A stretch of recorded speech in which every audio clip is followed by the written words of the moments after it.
Next question की तरफ चलते हैं। क्वेश्चन नंबर 10 एक्सरसाइज 1.3 का हमारे पास क्वेश्चन है नंबर 10। इस क्वेश्चन में हमारे पास तीन मैट्रिसेस गिवन है A, B and C. Compute the following if possible. कहते हैं कि आप अगर ये मुमकिन है तो आप इन क्वेश्चन की वैल्यूज फाइंड करें। मुमकिन ये लफ्ज़ क्यों इस्तेमाल हुआ, क्या कि ये मुमकिन है कि नहीं है। तो देखें इसमें हमारे पास ये मैट्रिक्स आपस में प्लस हो रहे हैं। प्लस जब दो मैट्रिक्स आपस में प्लस होंगे तो इसके लिए शर्त यह है कि उनका ऑर्डर सेम होना चाहिए। अगर आप इस मैट्रिक्स को चेक करें तो ये 3 बाई 3 का मैट्रिक्स है। 3 रोज़ हैं, 3 कॉलम है। इनमें भी 3 रोज़ हैं, 3 कॉलम्स हैं। इस तरह इस मैट्रिक्स में भी 3 रोज़ हैं और 3 ही कॉलम्स हैं। इन सब मैट्रिक्स का जो ऑर्डर है वो 3 बाई 3 है। ये मैट्रिक्स ए जो है ये भी 3 बाई 3 मैट्रिक्स है। जो बी मैट्रिक्स है ये भी 3 बाई 3 है। सी जो है ये भी 3 बाई 3 है। सब का ऑर्डर सेम है तो इट मीन्स हम इनको प्लस भी कर सकते हैं, माइनस भी कर सकते हैं। अगर ये इसमें से एक मैट्रिक्स भी 3 बाई 2 होता है तो फिर हम इसको आपस में प्लस माइनस नहीं कर सकते। ऑर्डर सेम होना चाहिए तभी हम इसको प्लस कर सकते हैं या माइनस कर सकते हैं। ठीक है, तो इफ़ पॉसिबल तो इट मीन्स ये पॉसिबल है, इन मैट्रिक्स को आपस में हम प्लस माइनस कर सकते हैं। सबसे पहले क्वेश्चन जो है a+2b है, तो हम इसकी तरफ चलते हैं। ये क्वेश्चन मैंने ऑलरेडी सॉल्व किया था कि हमारा जो कीमती टाइम है वो बच जाए और आपको जल्दी समझ आ जाए। a+2b सबसे पहला देखें, ए की जगह ए मैट्रिक्स लिखें, फिर प्लस का साइन, फिर 2 लिखें, फिर बी की जगह बी मैट्रिक्स लिखें। ठीक है, इस तरह ए की जगह ए मैट्रिक्स प्लस 2 और बी की जगह बी मैट्रिक्स। अब इसको सिंप्लीफाई करना है आपने। ए मैट्रिक्स अपनी जगह पर और इस मैट्रिक्स से 2 मल्टीप्लाई कर लें। 2×3 = 6 आ जाएगा। 2×1 = 2, माइनस का साइन है माइनस, तो ये सब जब आप मल्टीप्लाई करें तो इसके साथ ये मैट्रिक्स बन जाएगा। अब ये दोनों सिंपल हो गए, अब इनको आप प्लस कर सकते हैं। इन दोनों का आप आपस में प्लस करें। प्लस करना मैंने आपको प्रीवियस क्वेश्चन में समझा चुका हूँ, तो ये सिंपल मैं इसको स्किप करके सिंपली जो आंसर बनता है वो मैं आपको दिखा देता हूँ। ठीक है, तो इससे आपके पास ये वाला पार्ट बन जाएगा। 507 -6 8 8 -9 -6 -5। ये हमारे पास किस चीज़ की वैल्यू आ गई, a+b+2b की हमारे पास जो वैल्यू बन रही है इस मैट्रिक्स की वो ये है। ठीक है, तो आपका ये पार्ट ए जो पार्ट 1 है ये सॉल्व हो चुका है, ये ख़त्म हो गया। नेक्स्ट पार्ट की तरफ चलते हैं। पार्ट 2 की तरफ चलते हैं। हमारे पास 3a-4b है। इसमें भी सिंपल आपने एक करना है, सिंपल वैल्यूज आपने पुट करें। 3 अपनी जगह पर लेके ए की जगह ए मैट्रिक्स लेकें, फिर माइनस माइनस अपनी जगह पर 4, फिर बी तो बी की जगह बी मैट्रिक्स लेकें। सबसे पहले 3 को इस सब मैट्रिक्स के साथ मल्टीप्लाई करने। ठीक है, तो ये मैं ऑलरेडी इसको मल्टीप्लाई कर चुका हूँ। माइनस अपनी जगह पर, फिर 4 को इन सब के साथ आप मल्टीप्लाई कर लें तो आपके पास ये मैट्रिक्स बन जाएगा।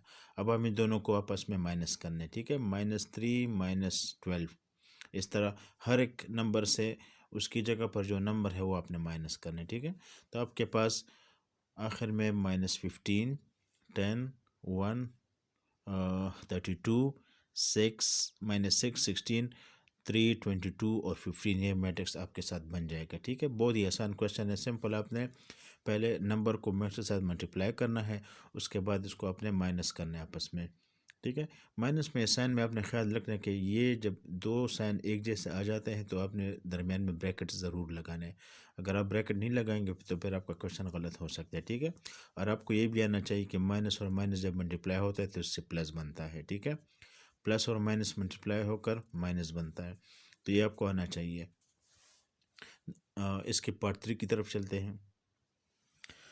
पार्ट 3 में देखा आपके पास गिवन है a+b-c, लेकिन a और b दोनों ब्रैकेट में बंद हैं। तो इसका ये मतलब है कि आप सबसे पहले a और b को प्लस करें, उससे जो मैट्रिक्स बन जाए उससे आपने c को माइनस करना है। ठीक है, तो ब्रैकेट लगाएं, a मैट्रिक्स लिखें, प्लस का साइन लगाएं और b मैट्रिक्स लिखें, ब्रैकेट को क्लोज करें और माइनस c की जगह c मैट्रिक्स आप लिखें।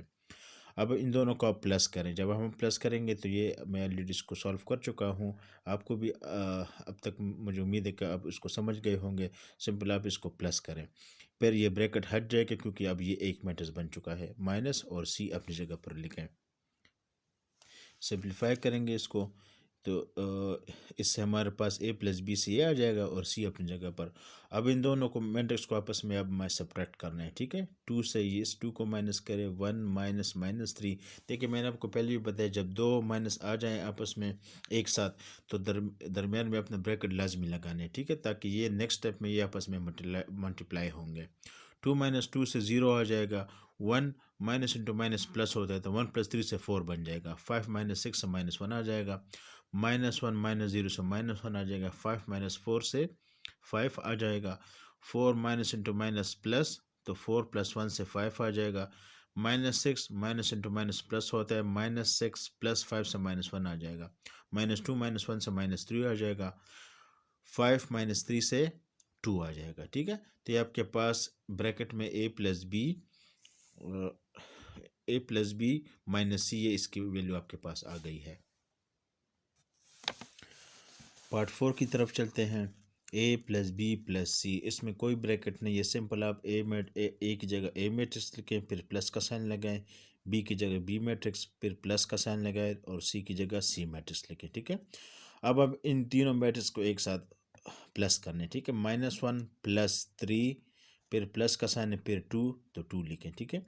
इस तरह देखें, इस 2 ये 2 लिखें, फिर प्लस का साइन है तो प्लस लेके, फिर -1 है तो -1 को आप ब्रैकेट में लिखना है, फिर 3 लिखे, प्लस है तो प्लस लिखे यहाँ पर, फिर आपके पास देखे क्या है यहाँ पर 2, यहाँ पर 2 लिखे, और यहाँ पर क्या है 6 लिखे। इस तरह सब मैट्रिक्स आपस में सब जो नंबर है वो आपस में आप लिख लें, ठीक है। अगर साइन जिस जगह पर भी 2 साइन आ रहे हैं तो आपने इसको ब्रैकेट से इसको आपने बंद करना है, ताकि वो साइन आपस में अलहदा हो जाएं। अब इसको आप सिंप्लीफाई करेंगे तो आपके पास आखिर में 4 माइनस 2 11 -1 9 3 -11 -1 8, ये ए प्लस बी प्लस सी को जब आप प्लस करेंगे तो आपके पास ये मैट्रिक्स बन जाएगा, ठीक है। तो ये क्वेश्चन यहाँ पर ख़त्म हो गया। क्वेश्चन नंबर 11 है, prove that in the following matrices commutative law of addition holds. आपके पास दो मैट्रिसेस गिवन है, आपने ये साबित करना है कि कम्यूटेटिव लॉ इन मैट्रिसेस पर अप्लाई होता है। कम्यूटेटिव लॉ क्या है? कम्यूटेटिव लॉ हमारे पास है A B is equal to B plus है, ये नहीं। कम्यूटेटिव लॉ अगर आपके पास दो मैट्रिक्स हैं तो अगर आप आगे पीछे करके प्लस करेंगे तो इन दोनों से सेम ही आंसर आता है। मतलब अगर आप ए को बी के साथ प्लस करें या बी को ए के साथ प्लस करें, उसका जवाब आपके पास सेम आएगा। इसको हम कहते हैं कम्यूटेटिव लॉ, ठीक है। तो इसको प्रूफ करने के लिए क्वेश्चन में ऑलरेडी सॉल्व कर चुका हूँ, सिर्फ आपने इसको ए बी को प्लस करना है और बी को ए के साथ प्लस करना है, इससे हमारे पास आंसर सेम आना चाहिए, ठीक है। तो सिंपल आप देखिए वैल्यूज पुट करें, इस साइड पर ए प्लस बी लिखे, ये ए मैट्रिक्स आ गया, प्लस अपनी जगह पर बी मैट्रिक्स आ गया, इक्वल अपनी जगह पर बी, अपनी जगह पर बी की जगह बी मैट्रिक्स, प्लस अपनी जगह पर ए की जगह ए मैट्रिक्स।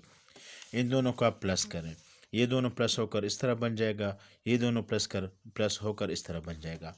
अब इसको आप सिंप्लीफाई करेंगे तो देखें इन दोनों से सेम मैट्रिक्स हमारे पास आ रहा है। तो इसका ये मतलब हो गया कि अगर आप ए के साथ बी प्लस करेंगे या बी के साथ ए प्लस करेंगे, आपके पास रिजल्ट सेम आएगा, ठीक है। तो हम कह सकते हैं कि hence prove A plus B is equal to B plus A. ये हमारे पास साबित हो गया कि प्लस करने से प्लस, जब हमारे पास दो मैट्रिक्स प्लस हो रहे हैं तो अगर हम उनको आगे पीछे प्लस करें, उनका ऑर्डर चेंज करें तो कोई फ़र्क नहीं पड़ता आंसर पर, आंसर हमारे पास सेम आता है, ठीक है। तो आपका क्वेश्चन नंबर 11 का पार्ट 1 यहाँ पर फिनिश हो गया।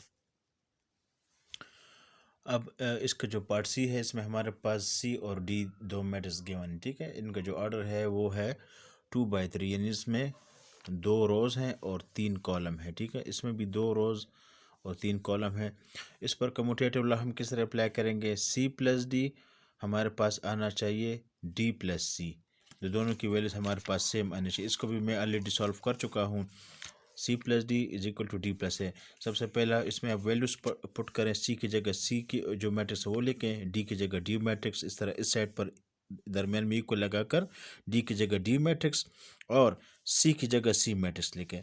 नेक्स्ट स्टेप में आप सिंपल दोनों साइड पर जो मैट्रिसेस है उनको प्लस करें, इन दोनों को आपस में प्लस करें, -3 प्लस -3 आ जाएगा, 4 के साथ -4, -5 के साथ 5, ठीक है। हर एक नंबर के लिए यहाँ पर जो उस पोजीशन पर नंबर है उसको आपने प्लस करके लिखना है।